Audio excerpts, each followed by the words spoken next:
តើបងចង់បានម៉ូតូជិះទៅធ្វើការឬក៏ជិះទៅរកស៊ីដែរឬទេនៅហាងម៉ូតូដានចំណាប់មានម៉ូតូជាច្រើនប្រភេទឲ្យបងជ្រើសរើសកាន់តែលឿននិងរហ័សដាក់ឯកសារតាមរយៈពេល2ម៉ោងបានម៉ូតូយកទៅជិះភ្លាមដោយមិនត្រូវការលុយកក់និងមិនត្រូវការអ្នកធានាសម្រាប់ពុកម៉ែបងប្អូនចូលលេខធនាគារពី3ស្ថាប័នក៏អាចបោះរំលោះម៉ូតូបានដែររំលោះបានទូទាំង25ខេត្តក្រុងដោយមិនត្រូវការលុយចូលរួមមុនបងមានត្រឹមតែ8000ទៅ10000រៀលក៏អាចយកម៉ូតូទៅជិះបានឯកសារបរិបូរងាយចំណាយត្រឹមតែឯកសារ2មុខសភគ្រួសារអត្តសញ្ញាណប័ណ្ណឯកសារកូពីថតចម្លងអូហ្វូតូតែប៉ុណ្ណោះកម្ចី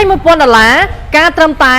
$8តែប៉ុណ្ណោះទៀបខ្លាំងមែនតើបងប្អូនមិនប្រកាន់ការងារនឹងមុខរបរមិនថាបងប្អូនគាត់ជាអ្នកធ្វើការសំណងស៊ីថ្ងៃសំណងស៊ីអាទិត្យបងប្អូនគាត់ជាអ្នកកម្មការរេឌីរោងចក្រក៏អាចបោះរំលោះបានមិនចាំបាច់ចំណាយពេលមកដល់ហាងផ្ទាល់ក៏បងប្អូនអាចធ្វើការដកម៉ូតូយកទៅជិះបានគ្រាន់តែផ្ញើឯកសារចូលតាមឆាតនិងតាម Telegram សម្រាប់បងទំតែចូលធ្វើការក៏អាចឆាតចូល Page ដើម្បីសួរព័ត៌មានបន្ថែមបានដែរទីតាំងហាងម៉ូតូដានចំណាប់មាននៅបណ្ដោយផ្លូវ274ផ្ទះលេខ284 286នៅជិតស្តុបគិរីរម្យសម្រាប់ព័ត៌មានបន្ថែមបងប្អូនទាំងគ្នាអាចធ្វើការទំនាក់ទំនងមកបានតាមរយៈលេខទូរស័ព្ទនៅខាងក្រោម